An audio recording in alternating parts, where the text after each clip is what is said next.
Сборка или апгрейд ПК – это несложно, главное делать все с умом. Вначале нужно прикинуть основное железо, процессор, мать видеокарту, но закупать в первую очередь обвес, корпус, SSD, блок питания и кулер, который можно использовать с любым железом. Взяв же процессор или мать сразу, вы принудите себя брать остальное под них.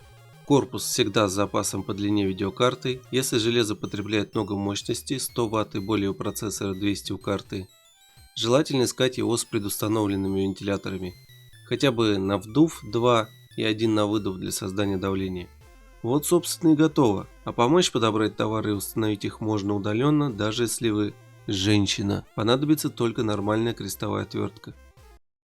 И шнуала, земляне, обожаю делать тесты с задержкой, когда все их уже сделали, потому сегодня посмотрим на новины РТХ, который кожаный петух выкатил очень много на этот раз. Следовательно, появился спортивный интерес сравнить их в общем замесе. Изначально в планах было добыть 5060 Ti на 8 и 9060 XT на 16 с целью выявления острой нужды в 16 гигабайтах для младших карт, но мне на этот раз повезло больше. От 50 их будут 5050, 5060, 5060 Ti на 8, а на 16 я достать не смог по причине конторы воров Авито, разославших массовые блокировки всем подряд по приколу, в числе которых оказался и мой аккаунт. А человек, предложивший мне ее на тест, уже успел полакомиться этой конфеткой, посмеяться сквозь слезы и поменять на 5070, что в целом является единственным верным решением, если вам нужна зеленая карта. От Radeonов удалось достать 9060 XT сразу на 16, а на 8 не удалось, потому что этот кал за 30-ку потом будет никому не нужен. Также добавим 7600 XT на 16, как потенциально самую слабую белую ворону среди всех, а бонусом 5070 на 12, которая на голову выше малолитражек, что неудивительно, однако знание того, что более мощная карта мощнее, не добавляет вам в карман 20-30 тысяч рублей сверху. Поэтому потенциальные потребители с ограниченными бюджетами все равно будут смотреть на младшие версии.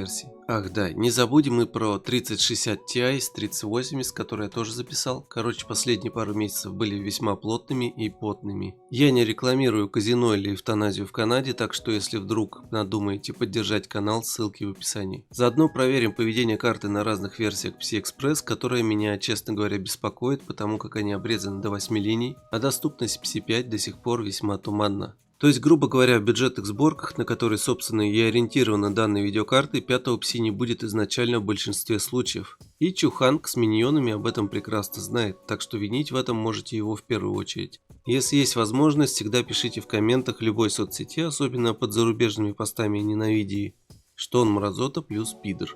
Без негатива, конечно. Ведь это действительно так. Тайм-коды, как всегда, оставлю. Процессор во всех случаях i5-14600KF, так что на этот раз никто не сможет пукнуть о том, что тесты не тесты, хотя сможет. Сразу предупрежу, ряд пришлось забраковать, либо переделывать, и я мог бы об этом умолчать, чтобы не показывать свой непрофессионализм, но поскольку все косяки возникли не по моей вине, о них обязательно нужно сообщить. Ведь если это произошло у меня, значит вполне может произойти и у вас. Начнем с Adobe Premiere 2025, рендер легендарной классики для всей семьи в H265 с битрейтом в 10 тысяч.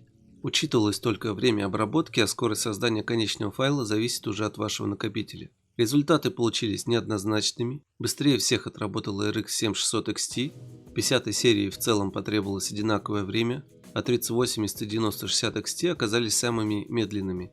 Нюанс программы в том, что ее алгоритмы работают очень странно, не нагружая ни карту, ни процессор на полную, в отличие от более старых версий. В связи с этим у нас такие показатели, не намекающие на конечную производительность видеокарт. 7000-е изначально замечались в читерстве, выполняя проект быстрее аналогичных RTX, но также учитываем, что это примитивная задача без доп. Эффектов, где различия могут быть заметнее.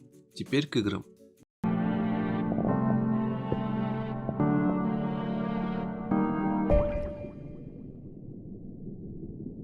Сокровище краба ультра. Начинаем с 1080p. Добавил имевшиеся данные предыдущих карт в той же версии игры, на которые можно рассчитывать. 9060 XT ювелирно подкручена под 5060 обычную и так во всех разрешениях, а 6800 едва быстрее них. Среди всех, конечно же, выделяются показатели 50-50, она скорее королева слабосеров, чем конкурент хотя бы RX 7600. 4К 8-гиговые модели также не теряют мощей из-за объема видеопамяти.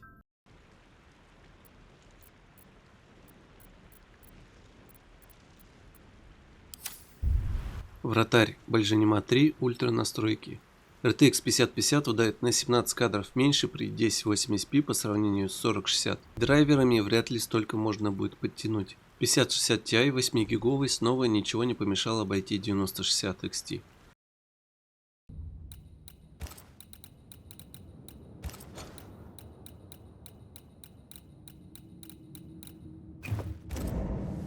Банишер с ультра. 5060 почти удалось догнать 6800 XT в 1080p, но в кваде от нее отстала и 5060 Ti, однако в 4К карты сравнялись. 5050 неплохо показывает себя в Full HD, но в 4К проигрывает даже арки A750. В уконке я решил использовать только Full HD, потому что китайские оптимизаторы выкатили проект для несуществующих еще пару поколений видеокарт. Уже на минималках никому не весело, а на реалистичных у всех участниц показатели в принципе не играбельные. Знаете, 38 FPS у 5070 на Full HD себе в попу засуньте. И тут не обошлось без магии. 4070 на максималках каким-то образом обошла 5070 на целых 5 кадров по бенчмарку, к которому уже возникли вопросики, с учетом того, что 7600 XT на минимальных набрала очень много, даже чуть больше 3080. Очевидно, что где-то карты считерили, убавив рендер, но не подав виду в настройках, так что относитесь к этим показателям как к фокусам китайской оптимизации, как было с Вучаном.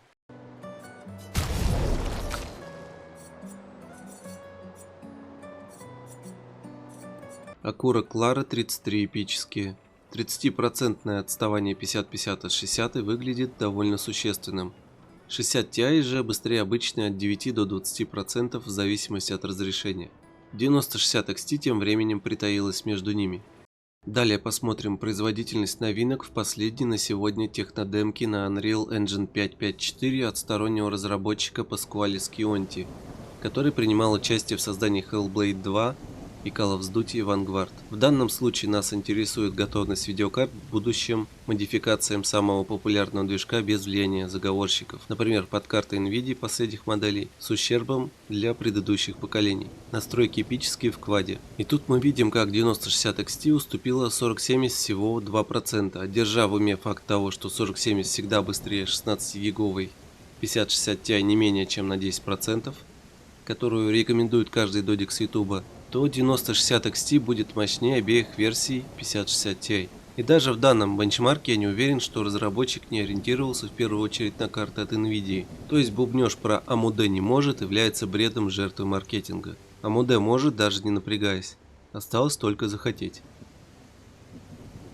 Ну а далее я ощутил всю мощь лучей Хуянга в доме-интернате. Это действительно можно назвать прорывной технологией, которая создает ощущение полного погружения в игру. А позже выяснилось, что все младшие 50-ки прямо во время игры переключились из режима PSI-5 в PSI-1.1, который используется для энергосбережения на рабочем столе, при подгрузке шейдеров, например, в играх, когда от видеокарты не требуется активная работа. Тут же, очевидно, драйвер решил не признавать игру важной задачей, поэтому смысла от замеров никаких не будет. Так что если вы ощутите, что FPS на вашей карте от Nvidia внезапно стал катастрофически маленьким, проверьте ее в GPU-Z. Похоже, времена надежности драйверов зеленых карт незаметно ушли в прошлое. И это только начало грядущих приключений, с которыми я столкнулся в процессе записи. Зато у нас остались карты получше, и в 1080p 9060 XT удалось обойти на 5 кадров 3080. Но лучевую болезнь от зеленых лучше переносят карты от зеленых, что логично. Поэтому при ее включении Radeon отставал уже на 12%. В кваде красная карта уже не пыталась потеснить ни 4070, ни 3080, а в 4К старая ветошь обошла свою замену на 4%. С God of War Ragnarok я был уже знаком, а вот вы, возможно, нет. В общем, причина была установлена. Функция MPO Multiplane Overlay в какой-то момент перестала адекватно работать на Windows 10. Поэтому при записи через Shadowplay на картах как минимум 30, 40 и 50 серии игра может зависнуть, произойти отвал драйвера, черный экран с зависанием проводника и тому подобные фишки. Недавно Nvidia уличили в написании дров с помощью ИИ, то есть обезьяны, падавшие из дерева в ганг с рождения, теперь даже не работают сами, а пишут код для искусственного интеллекта. Действительно, что может пойти не так? Давайте поскорее заплатим много денег и внедрим такие ИИ в управление полетами, а также в контроль над системами ПВО и атомными электростанциями. И никакие войны или пандемии устраивать больше не придется. Ладно, тогда я продолжу попускать кожаного червя для оценки производительности, пользуясь скриншотами, как долбоеб или владелец Intel Arc, у которых функцию записи отключили в принципе. Важная пометка: если вы купили Arc 500 и 700 серии за 10-12 тысяч, вы крутой, не перепутайте. И тут, похоже, бонусом снова выпала писька в режим 1.1. Бля, одна история изумительной, другой просто. Ладно, что у нас тут? И здесь даже в 4К 16-гигабайтные версии карт не получают какого-нибудь уверенного преимущества. Доходит до того, что 3060 Ti быстрее 7600 XT на 20 и более процентов. 50-50 поначалу что-то пытается создать, но при повышении разрешения у нее все посыпалось из рук. В процентах оставлю цифры преимущества 50-х карт, так как у нас сегодня типа на них упор идет в первую очередь. Индиана Джонс и Михаил Круг, низкие настройки. В 1080p произошло невероятное. 3060 Ti обошла 50-50 на один кадр, а в 4К она оказалась в принципе самой быстрой из участвовавших 8-гиговых карт. В шведской семье от Machine Games решили, что настало время раздать всем пользователям маленькие стульчики в виде бутылок, выставив условия для запуска их игры. Вы, наверное, перепутали, это вы должны убеждать потенциального покупателя, а не ставить ему условия. На видеокартах без лучей в принципе не поиграть нормально, что с костылями, что без них. Kingdom Come 2 еще одна из тех игр, где существование оверлей NVIDIA ломает запись. После того, как обнаружился подлог и какие-то кожаные манипуляции с показателями FPS, я вывел в мониторинг датчик пропускной шины. Но и это не объясняет, как и 50-50 и 50-60 выдают по 20 FPS в 4К. В квад разрешения все вроде как пришли в норму, если не считать, что Данила Бибров крепко подружился с мужчинами от NVIDIA. 3060 Ti быстрее 6800. Ну вы там из дурки сбежали совсем, что ли? В первой части Radeon выдавали в принципе нормальный FPS, во второй, ну, вы сами видите.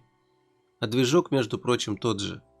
Однако здесь и с зелеными картами все не так радужно, но об этом попозже.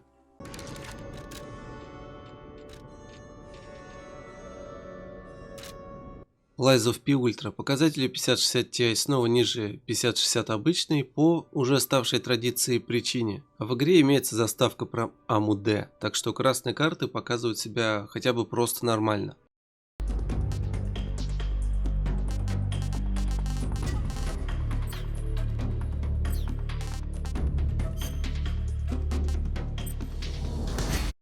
Твердый металлический механизм ультранастройки. В игре выставлен лимит в 60 кадров, который можно обойти с шансом поломать кривую переделку на Unreal 5. За результат возьмем показания на момент падения деда, во время которого происходит небольшая просадка. И снова заметна огромная разница в производительности между 50-50 и 50-60 обычной. 4К тут добавлено для вида, чтобы снова убедиться. Объем видеопамяти не является ключевым фактором.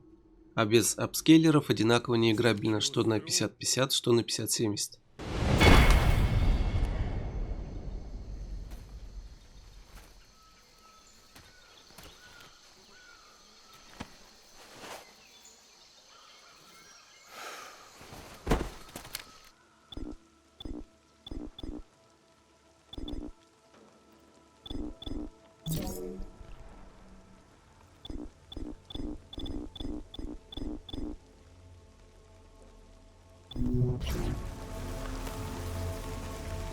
Returnal эпические. В начале Full HD. 7600 XT на пару с 50-50 и 3060 Ti делят последние места. Не кажется ли проигрывать в средней карте позапрошлого поколения для 50-50 немного стыдновато? Не надо про модельный ряд, он уже давно утратил актуальность. В кваде отрыв 3060 Ti стал уже более 10%, и тут никакого бага точно нет. Под линией фреймтайма во втором ряду вы видите 32 гигатрансфера в секунду, значит PC5 работает. 4К 7900 GRE наваливать нормально, а как вам известно, ее производительность из-за ряда урезаний практически равна 7800 XT. Включаем лучевину, и в таком режиме красные, конечно же, сдают позиции, но 3060 Ti по-прежнему обходит 50-50, и повышение разрешения ситуацию не меняет.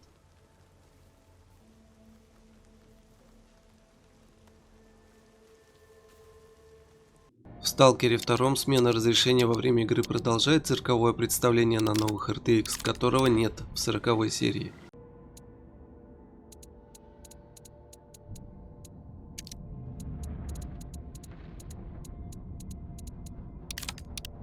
«50-50» сделала в этот раз вид, что не заполнила видеопамять 4К, но это событие скорее исключение, и в другой раз или чуть попозже показатели тоже свалятся. У 7600 XT 16 гигов, и, честно говоря, сильно лучше-то не стало. Для такого разрешения минимально подходящим можно считать разве что 5070, и то со включением DLSS, конечно же. Кстати, напомните, зачем играть в Stalker 2?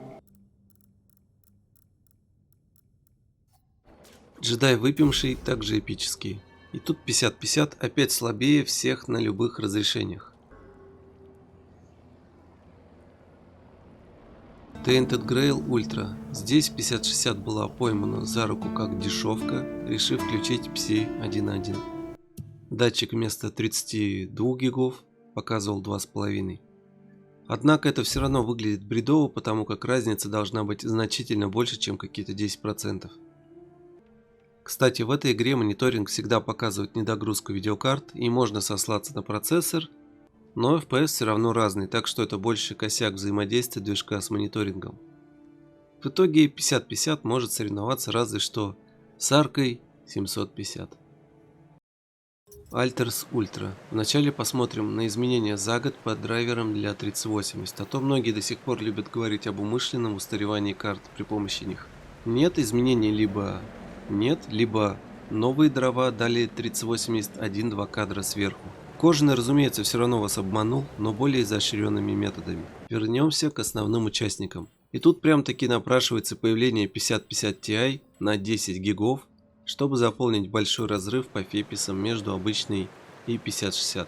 Но судя по слухам, кожаный петух, конечно же, сделает все назло. В суперверсиях добавят по 2 гига только топовым картам, которые им как бы нафиг особо не уперлись. В играх так уж точно.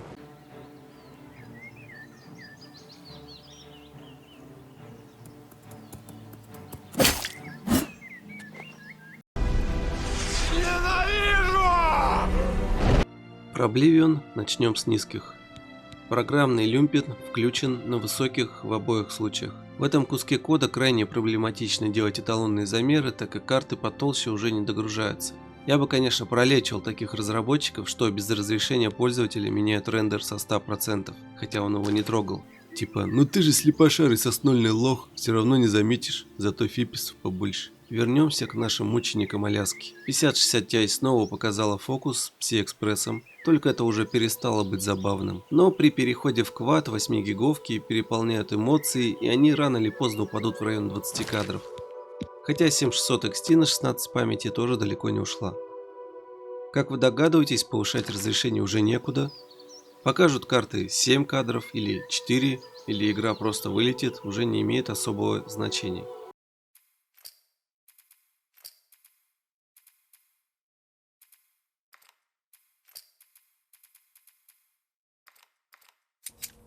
Лечение жопы 2 ультра настройки. Очередная загадка от Жанны Фрицки. Найдите причину внезапного падения производительности у заведомо рабочей 5060 в разрешении 4К. Никаких фоновых активностей, обновлений и прочего не происходит. Но FPS упал. При учете, что с 5050 и другими подобного не происходило. Не спешите выяснять, дайте в начале акциям Nvidia просесть процентов на 30. А дальше посмотрим. И снова 3060 Ti выдает какие-то злые показатели, не выглядя заведомо хуже прямых конкурентов.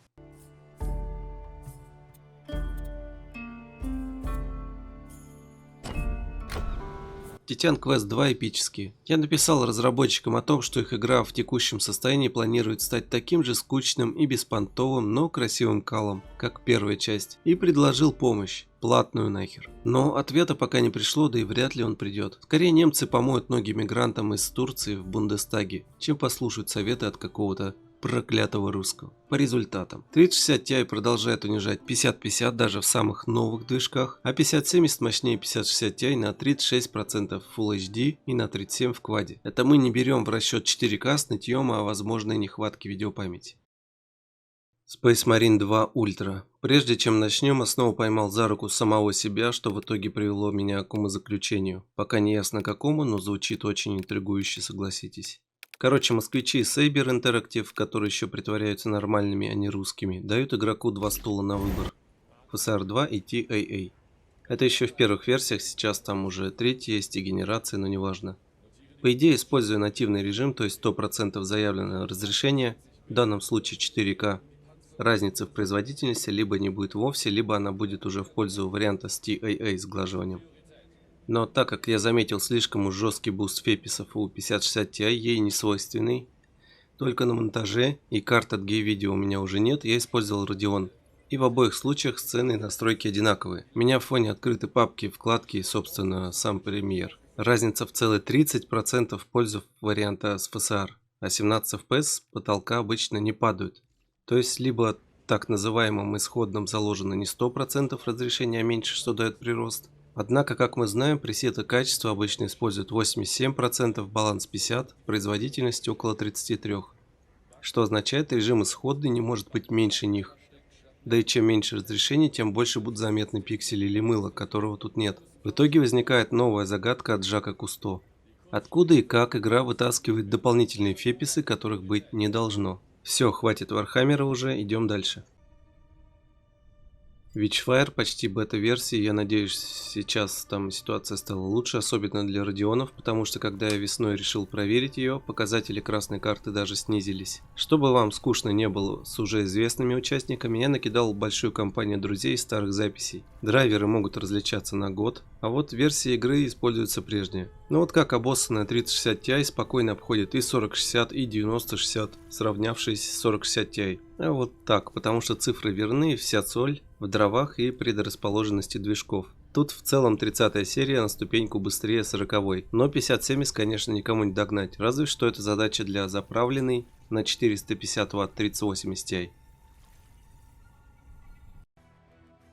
Мир танков. Сегодня без шуток про геев и повесившегося после серии поражений в танках онлайн охранника тюрьмы. Это совершенно другая браузерная игра, где управление мышью возможно только по горизонтали, то есть чувак всю ночь проигрывал ботам. Ему еще повезло, что он не знал о патенте Кислого, когда результат матча уже заранее прописан. Ну, наверное, скуфам такой подход дико нравится, когда их простите, я же обещал без шуток про геев. Full HD тестить смысла нет, потому что упор на картах от 40 тысяч будет проскакивать в процессор, поэтому сразу сквада. В зачет идет первый кадр перехода в снайперский режим перед началом стрельбы. Показатели на экранах ваших жидкокристаллических телевизоров.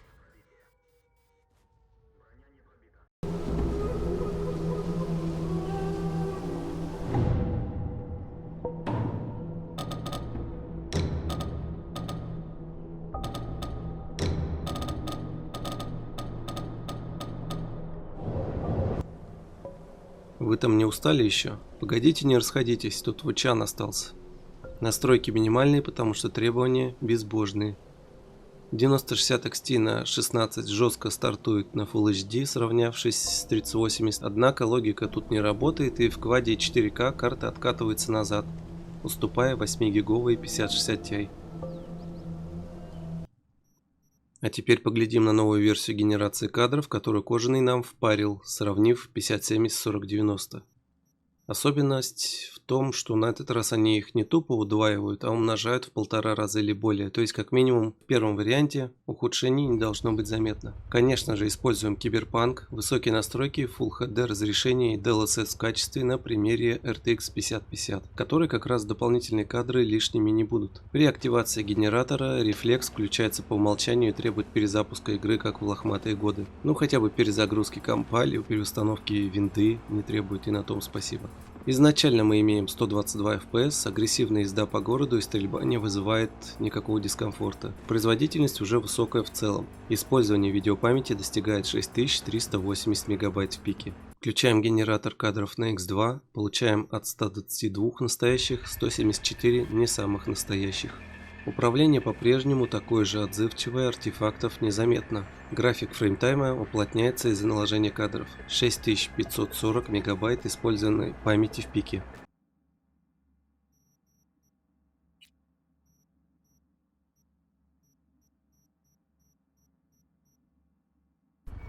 Включаем X3. Имеем уже 233 кадра в секунду, 6646 мегабайт в пике. Управление все еще адекватное, артефактов нет, задержек не ощущается. Нужно больше золота. И финальное X4. Безумные 290 кадров, выезжаем на разборки. Потребление памяти при беглом осмотре достигало 6611, то есть слегка уменьшилось по сравнению с прошлым вариантом, и на 200 мегабайт больше, чем без использования генерации. А вот тут как бы понятнее описать, по-прежнему все вроде бы отлично, без шлейфов, аур и артефактов. Если не считать пару кадров с гостингом во время использования бинокля на набережной, такая черная волна, расходящаяся в стороны под ним. Но самое главное, внезапно комфортно быть перестало. Беглое вращение камеры по сторонам уже будто рваное, отчего возникает неприятное ощущение в голове. Глаза определенно заметили какой-то подлог, но мозг не может его определить, отчего создается некий диссонанс при получении информации с экрана. Короче говоря, я бы даже сказал, на реальных 45 кадрах в секунду будет играться гораздо лучше, потому что плохая плавность это полбеды, а когда к этому добавляется еще и эффект, схожий с головокружением или тошнотой, нет, в таком виде это точно не играбельно. Конечно же, если вы планируете стать обладателем 50 серии, можете поэкспериментировать на себе. Возможно, вам не понравится уже и третий режим, или вы ничего не почувствуете в четвертом. У каждого все-таки разное восприятие, да и монитора тоже. В любом случае, для такого количества кадров обязательно иметь соответствующую герцовку, чтобы не накручивать феписы впустую. И тут вы уже сможете наконец-то найти применение 240-300 герцовому экрану в полноценной игре, где ранее, скажем так, подобное было недоступно владельцам самых младших карт в линейке. Даже на минимальных настройках по уши в мыле с выкрученным DLSS на производительность.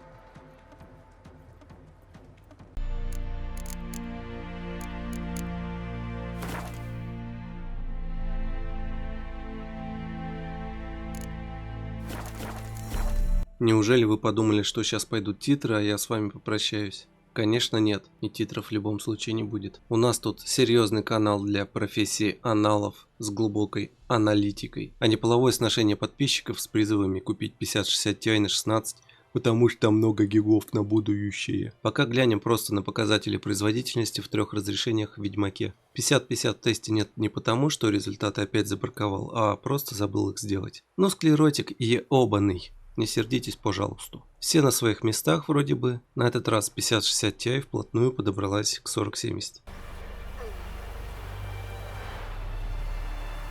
А в данном блоке надо глянуть на работу DLSS 3 и 4 версии. Разумеется, высчитывать будем процент прироста по сравнению с изначальным для каждой карты в отдельности. Разрешение 4К. Можно сказать, что польза от использования как DLSS 3, так и DLSS 4, но в Ведьмаке же они добавлены, то есть 30 это 3, 40 тоже 3, 50 4 должна быть. Короче, будет одинаковым на 40 и 50 серии при условии, что у карты уже не забита видеопамять. А вот на 3080 он оказался наибольшим.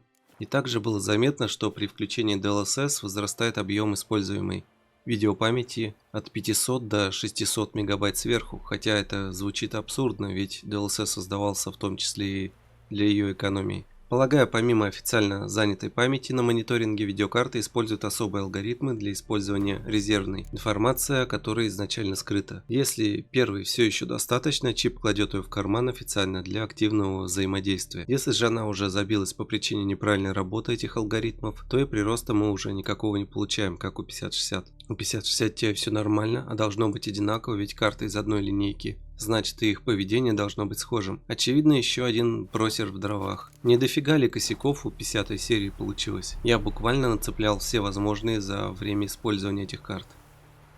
Еще одним важным моментом является режим злосчастного PCI-экспресса, а конкретно его версий. Некоторые люди не в курсе, что круговорот бесконечного прогрева и обмана может выйти боком. Для них покупка видеокарты является решением проблемы низкого FPS. И подстава 50 серии в том, что PCI-Express 5 версии доступен в наименьшем количестве материнок. То есть в лучшем случае будет использоваться видеокарта в 4. А что по владельцам i7-8700 или 10900K, которых до сих пор полностью устраивает процессор, но потолком является PCI-3 версии.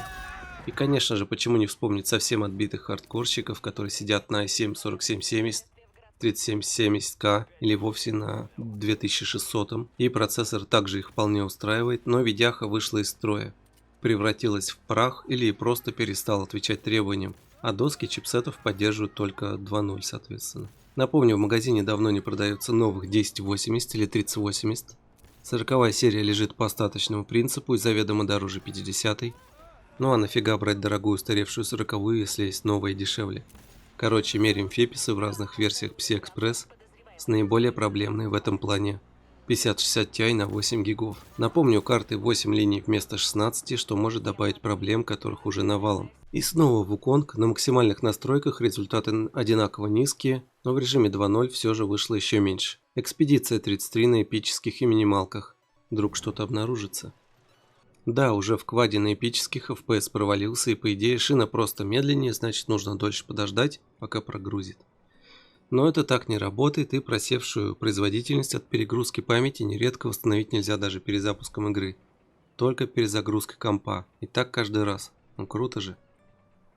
Doom Eternal заряжаем максимальный Full HD. Поначалу кажется, что все нормально, FPS трехзначный, но в случайные моменты происходят просадки до 60, и такое падение сильно бьет по управлению. В кваде сразу начинается слайд-шоу, тут не на что смотреть даже. Включение PC3 ситуацию не улучшает, также все плохо с просадками.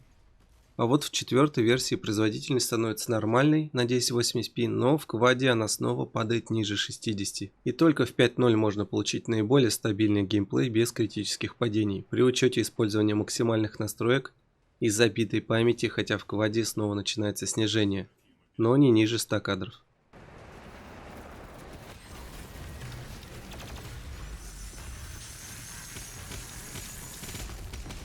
Tainted Grail даже близко не подбирается к отметке 8 гигов, однако в режиме 3.0 вы все равно получите снижение производительности в пределах 10%.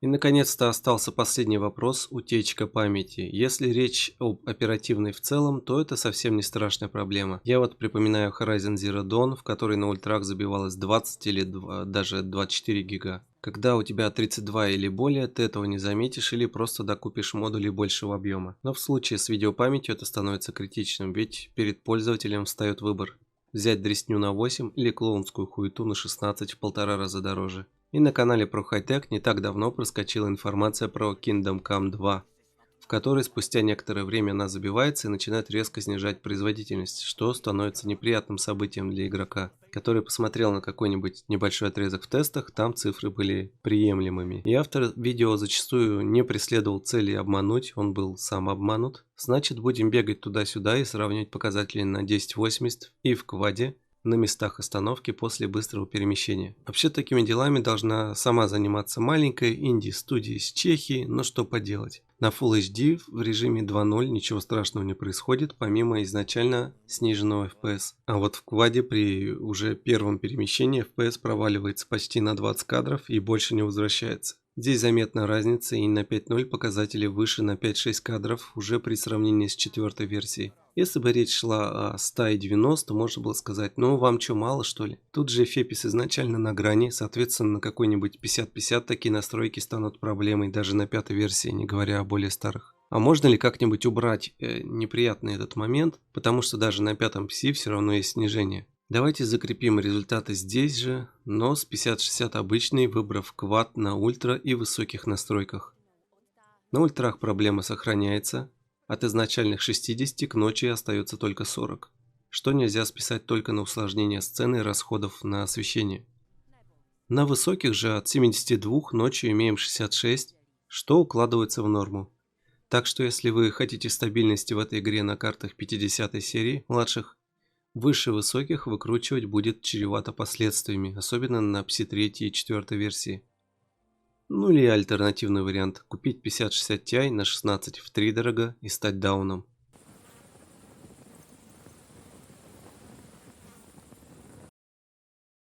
Ну что, надеюсь, удалось ответить на все вопросы, связанные с 5000 серией RTX. И какие выводы? 5050 в вакууме, нормальная игровая карта, но при сравнении с другими она ощущается классом ниже. даже поколениям. Нередко 3060 Ti не просто уверенно конкурирует, но и легко обходит ее. Отставание от 5060 обычной составляет процентов 30, что делает выгодной более мощную модель, хотя обычно все наоборот. Чем мощнее карта, тем больше приходится доплачивать за дополнительную производительность. Справедливая цена за 5050 в пределах 20 тысяч рублей в условиях наших реалий. 5060 Ti на 8 получилось ни рыба, ни мясо, ни смокинга, ни ряса. Она обычно на 10 и до 20% в редких случаях быстрее 5060 обычной. А вот дороже чаще на 30%, так что при выборе ориентируйтесь не просто на цену или производителя интересующей вас модели, а при сравнении ее с другими. А главной картой дурачков является, конечно же, 5060 Ti на 16, которая нередко формально дешевле 5070, но всегда медленнее нее снова на те же 30% и больше. Дополнительные чипы памяти у нее, кстати, распаяны на спине, а наплевательский подход или ошибки в охлаждении сразу повышают риски ускоренного их износа. То есть 16-гиговые версии точно будут посещать сервис-центры гораздо чаще 8-гиговых, и на дорогой ремонт встанут уже последующие владельцы после окончания официальной гарантии.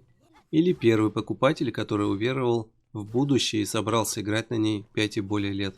Нужно быть либо откровенным некомпетентным клоуном золотой RTX 5090, либо ненавидеть своих зрителей и подписчиков. Предлагаем самый худший из вариантов. Тот факт, что 8-гиговая карта в некоторых играх на максимальных, скажем так, завышенных даже настройках могут снижать производительность в квад разрешении из-за нехватки памяти, не делает 16-гиговую версию той же карты правильным выбором. 8 маловато, а 16 уже бесполезны. Если бы кожаный чмырь не был вредителем, как и Доктор Сру, конечно же. Он мог изначально выпустить, угадайте, какие карты. У нас две версии на 8 и 16. Суммарно сколько получается? 24. 24 делим на 2 и получаем 12. Все, 5060 Ti становится самой популярной видяхой в мире с огромными продажами. И ведь даже не пришлось бы заказывать дополнительные поставки видеопамяти. Достаточно просто распределить их правильно. Вы уже наверняка догадываетесь, что так не было сделано из-за того, что пришлось бы менять компоновку топологии, вот это все. А карта бы имела 6 чипов и суммарно 192 бита, например, что увеличило бы пропускную способность памяти, сняв все вопросы по утечкам в кривых играх, версиям PCI-Express и прочим нюансам, в которых рядовые пользователи не хотят разбираться, да и не обязаны.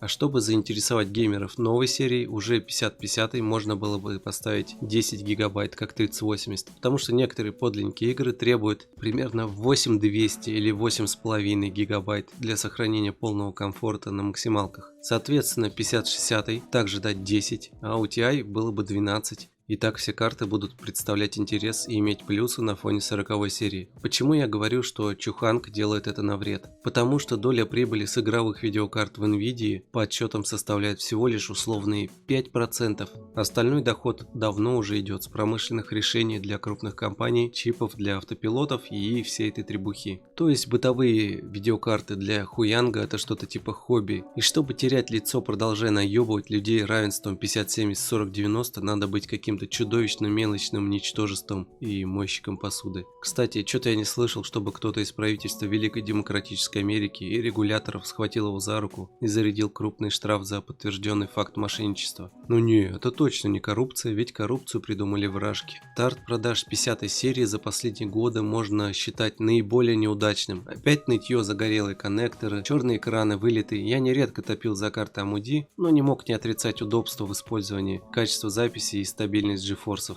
Но то, что я получил за неделю использования 50-х карт, не иначе как полным пиздецом не назвать. Столько косяков никогда не всплывало, особенно офигел с переключения видеокарты в режим PCI-Express 1.1 прямо во время игр или после установки драйверов. Несколько лет тестировал все серии Nvidia, начиная с 200-х GTS, и никогда не возникало каких-то проблем. Разумеется, если карта изначально была рабочей. И я не какой-то овощ, который столкнулся с проблемой и продолжил овощить. Драйверы и ПО Nvidia удалялись в безопасном режиме через DDU, все как по учебнику. И это ни хрена не помогало. А что по записи геймплея, для меня как контент-мейкера это основное требование от видеокарты. Сама по себе мощность даже немного вторична. Включаешь запись, она выключается. Включаешь снова, игра зависает, драйвер отваливается, индикатор пропадает, непонятно записывает или нет. На мониторе отображается черный экран с пустыми папками. Проводник винды тоже сдох. Запускаешь стрим, YouTube не уведомляет OBS, что прервал трансляцию. А ты думаешь, что у тебя просто нет зрителей, хотя их и так не было. Есть мнение, что нужно ставить 11-ю винду, и эти проблемы должны уйти. То есть, чтобы карта работала исправно, вы должны что-то там ставить, настраивать, переустанавливать. Вы там угораете, что ли? Я же не на семерке все-таки использовал.